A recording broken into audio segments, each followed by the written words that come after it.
অনেকেই বাচ্চা আনার আগে ঠিকমতো প্রস্তুতি নেন না, তাই শুরুতেই রোগবালাই দেখা দেয়। আজকে আমি আমার নিজের প্রস্তুতিটা আপনাদের মাঝে শেয়ার করব। এখন বাজে রাত 12টা। আমি গতকাল মুরগির বাচ্চা অর্ডার করেছিলাম। একটু আগেই আমাকে ডিলারে ফোন দিয়ে বলতেছে, ভাইয়া আপনার বাচ্চাগুলো এসে গেছে, আপনি বাচ্চাগুলো নিয়ে যান। আমি বাচ্চাগুলো আনার জন্য লোক পাঠাইছি, আমার মামাকে পাঠাইছি। আমি এদিকে আমার ফার্মের বাচ্চাগুলোর খাবার রেডি করে নিচ্ছি।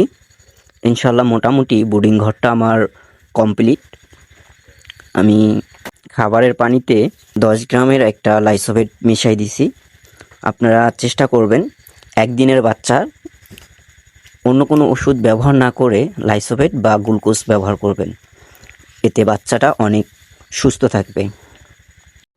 এখন বাজে 1:45। আমার ফার্মে বাচ্চাগুলো পৌঁছে গেছে। বাচ্চাগুলো সুন্দরভাবে এখন শিডে ছাড়াই দেব। ছাড়ে দেওয়ার পর বাচ্চাগুলোকে সুন্দরভাবে একটা গণনা দেওয়া হবে, কারণ কার্টুনের গায়ে লেখা আছে প্রতি কার্টুনে 40 পিস।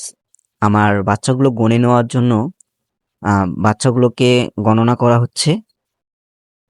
গণনা শেষে দেখা গেল বাচ্চাগুলো ঠিক মতোই আছে, প্রতি কার্টুনে 40 পিস করেই ছিল।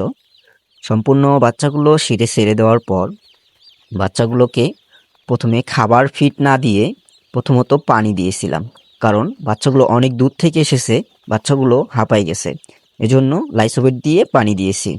কিছুক্ষণ পর আবার যখন পানি খাওয়া হবে, তারপর পেপারের উপরে কিছু ফিড সেটাই দিছি। সুন্দরভাবে বাচ্চাগুলো খুঁটে খুঁটে খাচ্ছে। এগুলো যখন খাওয়া শেষ হবে, তারপর পটের ভিতরে সুন্দরভাবে খাবারগুলো পরিবেশন করে দেব।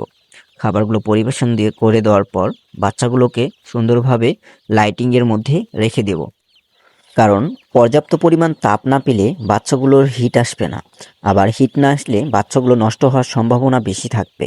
তাই পর্যাপ্ত পরিমাণ লাইট দিয়ে আমি ঘরটাকে সুন্দরভাবে একদম গরম করে নিয়েছি। আপনারা যদি ব্রয়লার মুরগি পালন শুরু করতে চান, তাহলে বাচ্চা আনার আগে অবশ্যই এই প্রস্তুতিগুলো নিতে হবে। ভিডিওটা ভালো লাগলে লাইক করুন, শেয়ার করুন এবং সাবস্ক্রাইব করে পাশে থাকুন। ধন্যবাদ।